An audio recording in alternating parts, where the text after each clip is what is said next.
কৌশলগত কারণেই হোক বা গ্লানিবোধ থেকেই হোক, এ যাবৎ পাকিস্তানের সাথে সংঘাতে যুদ্ধবিমান হারানোর কথা অস্বীকার করে আসছিল ভারত। এ ধরনের খবরকে ভুয়া, গুজব বা অপপ্রচার বলে আসছিল তারা। কিন্তু পশ্চিমা বিভিন্ন গোয়েন্দা সংস্থা ও আন্তর্জাতিক গণমাধ্যমগুলো বরাবরই বলে আসছিল এ খবর সত্য।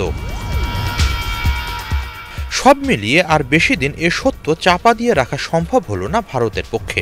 অবশেষে প্রথমবারের মতো পাকিস্তানের সাথে সংঘাতে যুদ্ধবিমান হারানোর কথা স্বীকার করলেন ভারতের সশস্ত্র বাহিনীর প্রধান অনিল চৌহান। ৩১ মে সিঙ্গাপুরে শাংরিলা সংলাপের সাইডলাইনে মার্কিন গণমাধ্যম ব্লুমবার্গ টিভিকে দেয়া এক সাক্ষাৎকারে এই স্বীকারোক্তি দেন তিনি।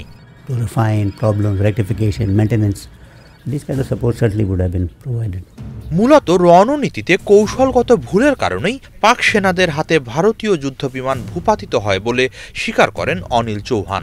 তবে স্বল্প সময়ের মধ্যেই ভারতীয় বিমান বাহিনী সেই ভুল সংশোধন করে বলে জানান তিনি। এদিকে অপারেশন সিন্দুর নামের ওই অভিযানে ঠিক কতটি ভারতীয় যুদ্ধবিমান ভূপাতিত হয়েছে তার উত্তর এড়িয়ে যান সেনাপ্রধান। তবে ওই তথ্য গোপন করলেও পাকিস্তানের দাবি অনুসারে ৬টি ভারতীয় যুদ্ধবিমান ভূপাতিত হওয়ার খবরটিকে মিথ্যা ও গুজব বলে অভিহিত করেন তিনি। এ প্রসঙ্গে অনিল চৌহান বলেন, কয়টি যুদ্ধবিমান ভূপাতিত হয়েছে সেটি গুরুত্বপূর্ণ নয়, কেন ভূপাতিত হয়েছে সেটা বুঝে ওঠাই গুরুত্বপূর্ণ।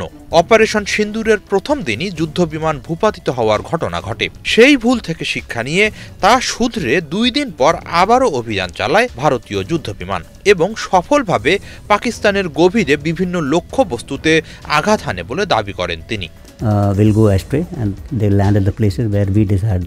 অনিল চৌহান দাবি করেন, ভারতীয় যুদ্ধবিমান পাকিস্তানের আকাশ প্রতিরক্ষা ব্যবস্থা ভেদ করে অব্যর্থভাবে লক্ষ্যবস্তুগুলোতে আঘাত হানে। তবে সংঘাতকালে দুই দেশই যথাযথ বিবেচনাবোধ বজায় রেখে নিয়ন্ত্রিত হামলা চালায় বলে উল্লেখ করেন তিনি।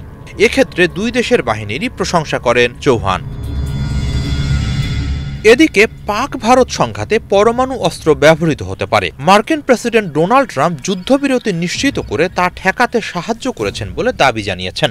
এমন দাবিকে অত্যন্ত অতিরঞ্জিত উল্লেখ করে চৌহান বলেন, প্রচলিত সামরিক অভিযান ও পারমাণবিক অস্ত্র ব্যবহারের মধ্যে অনেক ব্যবধান আছে। পাক ভারত সংঘাতে পরমাণু অস্ত্র ব্যবহারের কোনো আশঙ্কাই ছিল না। সংঘাতের মধ্যেও দুই দেশের বাহিনীর মধ্যে সবসময় যোগাযোগের অনেক মাধ্যম খোলা ছিল এবং তা পরিস্থিতি নিয়ন্ত্রণে রাখতে সাহায্য করে বলেও জানান তিনি। দুই দেশের সামরিক বাহিনী পুরোটা সময় বিচারবোধ সম্পন্ন ছিল, ফলে পরমাণু সংঘাতের কোনো ঝুঁকিই ছিল না বলে জানান ভারতীয় সেনাপ্রধান। হিজল জোবায়ের, বাংলা ভিশন।